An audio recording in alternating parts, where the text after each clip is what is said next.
What's up, YouTube? It's another day with the one and only Billy J.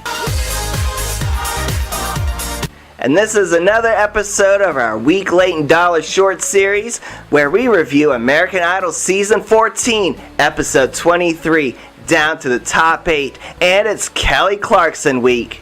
And like I said, the theme of the week was Kelly Clarkson, so the contestants picked songs from 7 of Kelly Clarkson's albums. And as we all know, Kelly Clarkson was the original first winner of American Idol, and quite arguably the most successful winner. She's always in competition with Carrie Underwood, but right now I think Kelly Clarkson's on top. And quite clearly, Kelly Clarkson and Carrie Underwood are the most successful stories from American Idol as far as the winners go, while the rest of the winners have fallen into obscurity. And sometimes even the non-winners have more success than the winners of the American Idol. And will this year's winner of American Idol fall into obscurity? Only time will tell. But in all honesty, they probably will. The first contestant up was Smiling Nick singing Catch My Breath from the album Greatest Hits Chapter 1. The performance was pretty good. I love his vocals. But one thing about Nick is that he needs to learn how to keep his eyes open. A lot of times when he's singing, his eyes are closed all the time, and especially when the camera's like close up, so it's kind of hard to get that connection. And I agree with Keith, I love the lower range of his voice. Overall, it was a very solid performance. It didn't like wow me, but it was pretty solid. And I stand by my statement I made like a week or two ago about how Nick is this season's Daughtry, where he will probably not win the competition, but he may have a successful career when he gets the band back together. Next up was Jax, and she was surprised to be picked or something because you could see the deer in the headlights look on her face, and she said, "Oh shit." And Jax performed Beautiful Disaster, the stripped down version, or the live version as it's called, from the album Breakaway. This was absolutely beautiful, just like Jax. The song was performed beautifully, and we actually heard a different tone and range in Jax's voice other than the normal raspiness. I was very impressed. And I think Jax has found her way again, and if she keeps going like this and keeping in her lane, it'll be the fast lane to the finals. Next up, rocking some purple hair this week was Tiana, singing Mr. Know-It-All from the album Stronger. I still love Tiana's tone and her voice. It is so perfect. And in this week's performance from Tiana, we not only got her lovely tone, but we got like kind of like an angry tone and some sass and flair in her performance. And I actually want to hear Tiana sing like a ballad type song. My only criticism of Tiana is the fact that she has one of the best, if not the best voice in the competition right now. But I don't know who she is as an artist. She seems to go up there and just sing her heart out, which she does beautifully, but I don't know who she is as an artist. She sings phenomenally though.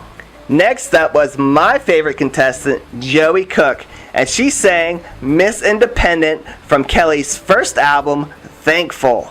And Joey changed up the arrangement to a jazzy speakeasy style.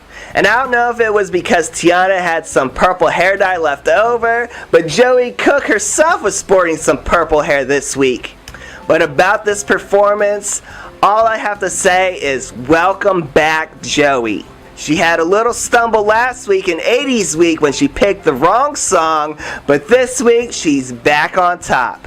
I absolutely love this performance, her dress, the way she performed. Everything about it was great. And with this performance, I feel Joey is back in the forefront. And congrats on the engagement, Joey.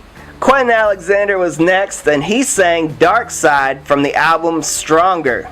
Surprisingly, Quentin didn't slow the tempo down to a more haunting version of this song. He kept the tempo just the same. But I feel it didn't hurt his performance anyway because of the lyrics, and it was very Quentin-esque. So he seems to be listening to Harry when Harry was saying that all his songs were slow, so Quentin decided to keep the tempo up. But all I have to say for Quentin is you keep doing you, Quentin. Gasim was next, singing What Doesn't Kill You, Stronger, from the album Stronger. And Gasim stripped the song down to like almost kind of like a jam session. He was just sitting like on a box, and like the band was up there all on boxes, banging it out on the box, and he was sitting there singing, and he was playing the guitar, and it just wasn't good. I didn't like the performance or the arrangement, and I definitely don't like Gasim's falsetto. And this performance definitely was not his best, and even he knew it. And I stand by my comments I made before, and the fact that Gasim is still chasing that Uptown Funk performance. And next up was the beautiful Beckham singing The Trouble with Love Is, from the album Thankful. Wow, that's all I have to say about this performance. What a great performance. I absolutely love Clark's voice.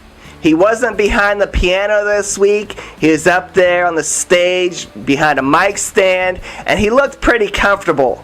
He had a great vocal performance, and this just proved why he's the person to beat in this competition. So now the bottom two are Rayvon and Daniel. And for some reason now they have what's called the fan save, where they go to Twitter and people tweet for the last 5 minutes of the show to save either Daniel or Rayvon. And so then the person with the most votes from Twitter is the person that stays in the competition. I don't understand this. I don't know why they don't have the fan save be sort of like the judges save, where the bottom person still performs and then they have the countdown on Twitter to save them.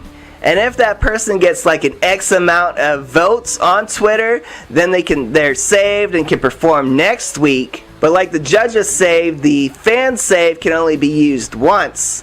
But it looks like it's what they're going to be doing for the rest of the season, where they have the bottom two try to compete for the votes on Twitter. Anyway, Daniel performed first with the song Breakaway from the album Breakaway. Unfortunately, Daniel was battling a case of laryngitis. Aww. Also, perhaps he didn't practice making his bubbles before his performance. As usual, his voice was breaking in areas, and he was very pitchy. You know, the usual Daniel. But he did look super cute in his red suit.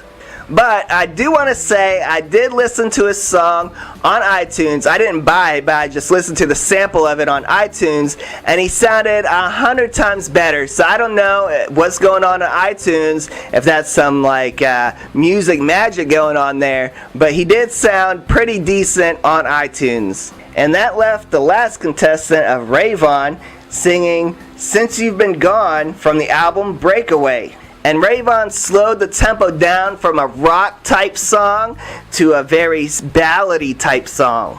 And I wasn't a fan of this version of the song. Most definitely not. And once again, he threw in his falsetto, which I am not a fan of, but at least it wasn't the entire song. And obviously, this performance was way better than Daniel's. And for me, either one of these guys could have gone home and I wouldn't have cared. And the results came in and Daniel was sent packing. No surprise there. And obviously it was about time. I honestly wish Daniel the best of luck. He's super talented, obviously, with all his instruments. And like I said, he does have a voice there, but he just needs to get it under control. And so my advice for Daniel is to practice your vocals. Do those bubble things and whatever other advice the people gave you, just keep doing that. So my bottom two for this week, based on their performances, was Gasim and Rayvon. For me, Gasim sounds worse than Daniel sometimes, especially if he's not up there moving and performing. And this was by far his worst performance. And for me, Gasim has been on a downward spiral, and Rayvon is just Rayvon. I still don't know who he is as an artist, and he's actually tried to change up the arrangement of songs, but unfortunately it's been disastrous. And the way he rearranged Since You've Been Gone is another example of his disastrous rearrangements. Either one of these guys can go home next week, and I don't care. Well, that's just my thoughts. Leave a comment down below on who you think is going to go home, and also who was the worst performance, and also if you're glad that Daniel is finally gone. And remember, peace, love, unity, respect. Peace out, guys.